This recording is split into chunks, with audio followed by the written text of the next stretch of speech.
Hello students, in most welcome. हम ratio के important question देख रहे हैं और ये टाइप सेकेंड है।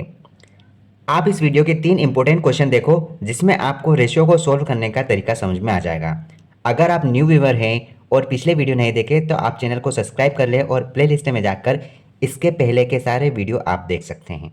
चलिए हम ये वीडियो स्टार्ट करते हैं। यहाँ पर पहला क्वेश्चन कह रहा है कि ए का गुणा 30% के बराबर जो कि बी के 0.5 के बराबर है और वो सी के 1/4 के बराबर हो तो A ratio B ratio C का वैल्यू हमको बता दो। तो सबसे पहले जो इक्वेशन दी है इसे आप क्लियर तरीके से लिख सकते हैं। आपको इसको एग्जाम में इस प्रकार से लिखना नहीं है, ये हम समझने के लिए हम यहाँ पर दोबारा लिख रहे हैं। B into 0.75 equal to C into 1/4। ठीक है, ये लिखा है। अब आप इसको पहले सरल करो। आप यहाँ पर इसको इस प्रकार से लिख सकते हैं, a गुणा 3/10। मैं डायरेक्ट लिख रहा हूँ क्योंकि 0 से 0 आप काट सकते हैं। आगे फिर यहाँ पर लिखा है b गुणा, आप यहाँ पर 0.75 है, यहाँ पर आप यहाँ पॉइंट हटाओगे तो पॉइंट के बाद 2 अंक है तो आप 2 0 इस प्रकार से लगा देंगे। और यहाँ पर c गुणा 1/4 है। आप 25 की टेबल से काटो, 25 तिया 75, 25 चौक 100। ठीक है, अब आप देखो यहाँ पर इसको एक बार और मैं क्लियर लिख देता हूँ। a multiply 3/10 equal to b multiply 3/4 equal to c multiply by 1/4। ठीक है, अब आप एक बात हमेशा ध्यान रखना कि हमको रेशियो निकालना है, ए का, बी और सी तीनों का रेशियो निकालना है, तब जाकर हमें इसका मान मालूम पड़ेगा। तो आप ये बात हमेशा ध्यान रखना कि हमको जिसका भी वैल्यू निकालना होता है उसके साथ कोई भी अंक मल्टीप्लाई में नहीं होना।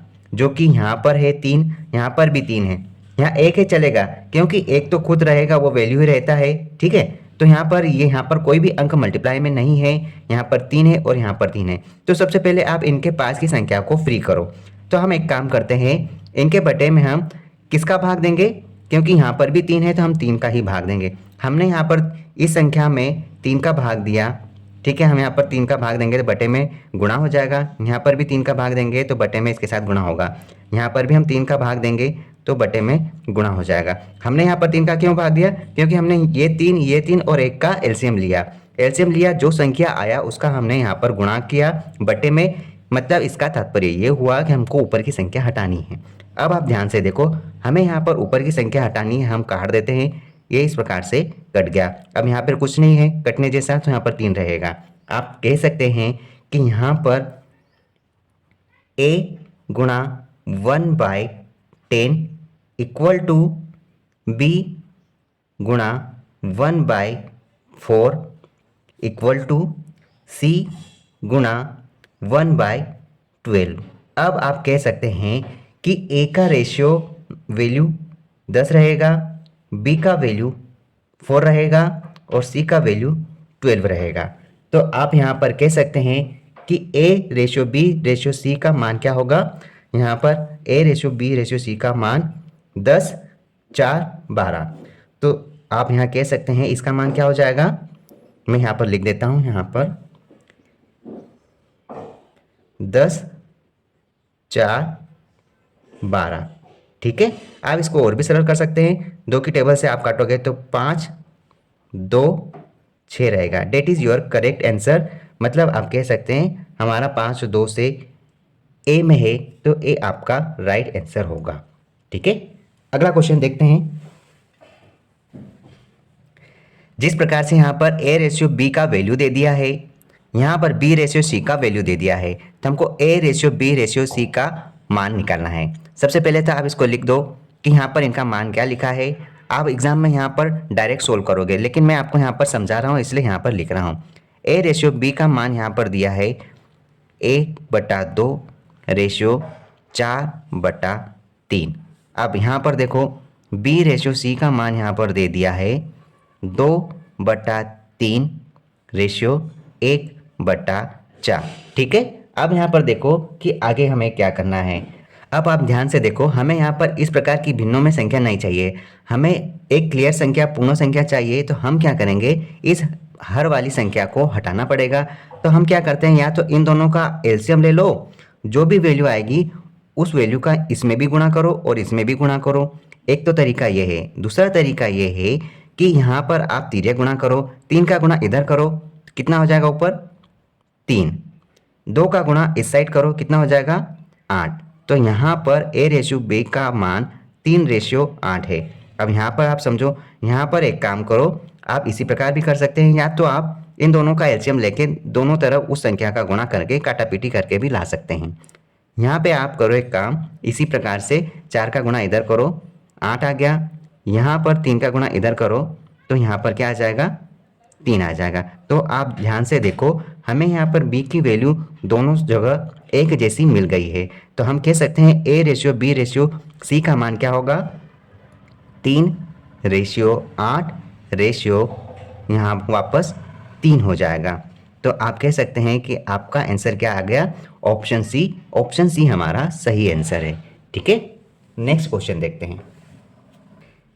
यदि a/b/c का वैल्यू यहाँ पर 2/3/2 हो, तो a/b a/b/b/c/c/a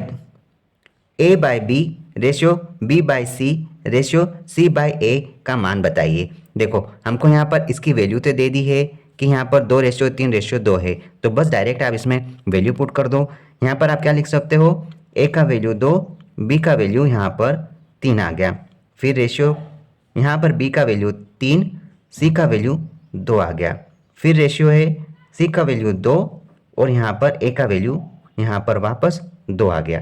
ठीक है, अब हमें क्या करना है, उसी प्रकार से हमको यहाँ पर हर की संख्या हटाना पड़ेगा, क्योंकि हमको नॉर्मल डिजिट चाहिए, ना कि किसी प्रकार का कोई फ्रैक्शन चाहिए। तो आप एक काम करो, इसको भी काट सकते हैं, लेकिन आप ध्यान रखो हमको यहाँ पर एलसीएम लेना है। यहाँ पर हम 3, 2 और 2 का एलसीएम लेंगे। नीचे वाली संख्या की बात कर रहे हैं, क्योंकि हमें इसको क्लियर करना है, हटाना है। तो आप एलसीएम इस प्रकार से ले सकते हैं, 2 से जाएगा तो 3 रहेगा, 1 आ गया, फिर आपस 3 से भाग जाएगा तो 1 बचेगा। तो यहाँ पर इनका एलसीएम कितना हो गया, 3 × 2 मतलब 6। मतलब हमको सभी जगह 6 से मल्टीप्लाई करना पड़ेगा। तो हम यहाँ इसमें भी 6 से मल्टीप्लाई करेंगे और यहाँ पर भी 6 से मल्टीप्लाई करेंगे, ऊपर लिख देता हूँ, और यहाँ पर भी 6 से मल्टीप्लाई करेंगे। तो नीचे वाली वैल्यू कट जाएगी, 3 दूना 6, यहाँ पर आ गया 2, 2 से कटेगा 2 तिया 6, यहाँ पर 2 से काटो 2 तिया 6। अब यहाँ पर क्या मान आया, 2 × 2, मैं आपको क्लियर लिख देता हूँ, 2 × 2 रेशियो 3 × 3 रेशियो 2 × 3। देख लो, यही बचा है यहाँ पर, बस यही आपका आंसर हो गया। यहाँ पर 4 ratio 9 ratio 6, that is your correct answer. अगर भाग जा रहा है सेम संख्या का तीनों में, तो आप इसको और सरल कर सकते हैं। आप कह सकते हैं कि 4/9/6 इज़ करेक्ट आंसर, मतलब option C is correct answer. All the best.